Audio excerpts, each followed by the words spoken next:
ஒரு ஊரில் ஒரு ராஜாவும் ராணியும் இருப்பாங்களாம்.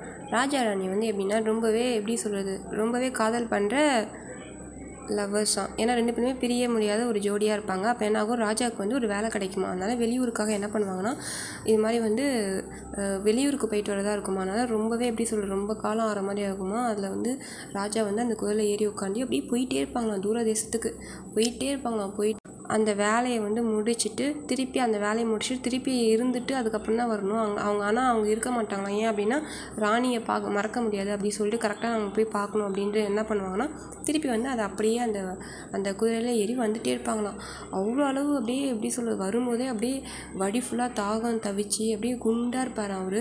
அப்படியே ராஜாவாக இருக்கிறவர். அவர் வரும்போது அப்படியே உடம்பெல்லாம் அப்படியே எலும்பாக போயிட்டு அப்படியே தோலெல்லாம் அப்படியே ரொம்ப எப்படி சொல்கிறது, ரொம்பவே மெலிஞ்சிருவாராம். சாப்பிடாம சரியாக தூங்காமல் அப்பயுமே என்ன பண்ணுவாங்க, கரெக்டாக வீட்டுக்கு வந்தே ஆகணும், ஏன்னா நம்ம பிரிஞ்சு இருக்க முடியாது அப்படி சொல்லிட்டு வந்துடுவாங்களாம்.